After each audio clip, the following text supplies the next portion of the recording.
Lake District is one of the most beautiful locations in the whole of England. In this vlog, I'm gonna tell you what we did when we went to see this picturesque location and give you all some tips to help plan your visit a bit better. Located in northwest of England, Lake District National Park can be approached by a bus, train, or you can have a nice drive. Lake District is a huge area of rolling hills dotted with picturesque lakes.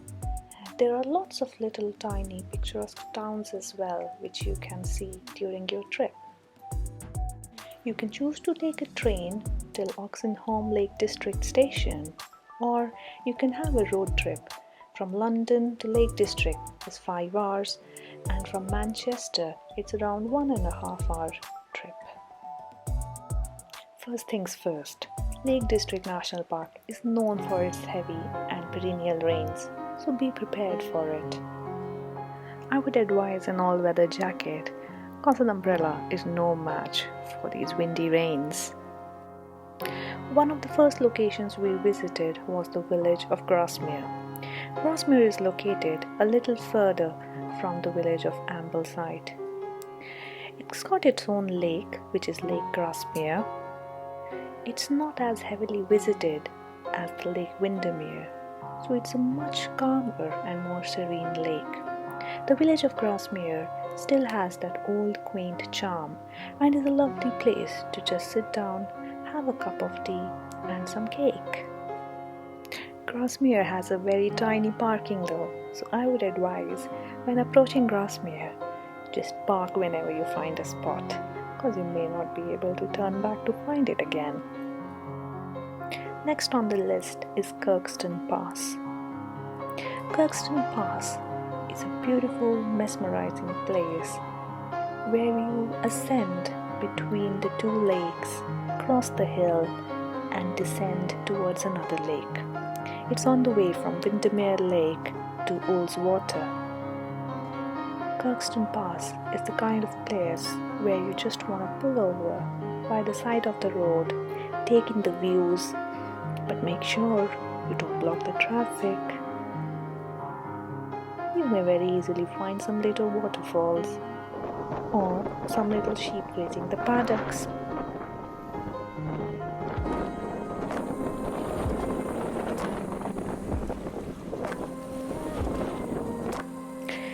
Next on the itinerary is Ullswater. It's not a lake, it's a water. These are just some terminologies that are used for the Lake District National Park water bodies. Ullswater is definitely a stop for you if you want to escape the crowds. You can just stay by the shore of the lake, looking at the waves endlessly. Or you can decide to hike to the nearby Ira Force waterfalls. It's a short hike, but may not be that very friendly if it's rained a lot.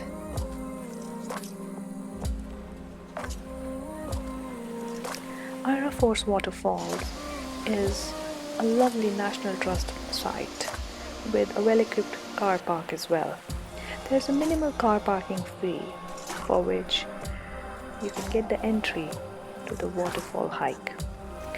I would say it's a mild to moderate hike because as you can see there are some steps and it's not always the driest path. In fact, if it's rained a lot, you may have to step in the water to get along.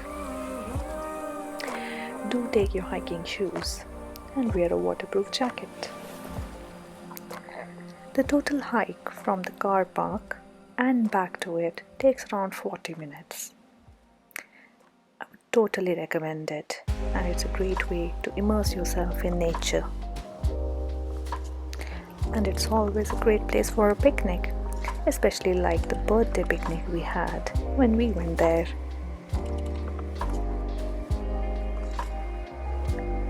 The views were great.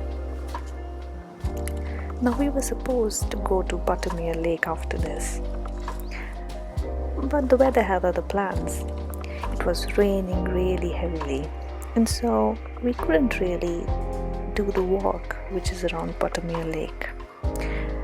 There's supposed to be this walk which goes around the lake, takes around 2 hours and gives you really nice views of the lake. However, when you're in Lake District, you have to embrace the weather. So we did what we could have done. We did a really nice photo shoot in this nice backdrop of lovely mountains. Well, we also took a little detour from Lake Buttermere and we found ourselves on this really scary road, and there was no place to take a U-turn and turn back. So we ended up just proceeding further, and we found this lovely secret waterfall. Had it not been raining that heavily, you could have actually ascended all that height to the top of the waterfall. Well, that's Lake District for you. This is why you need to be careful when booking your accommodation in Lake District.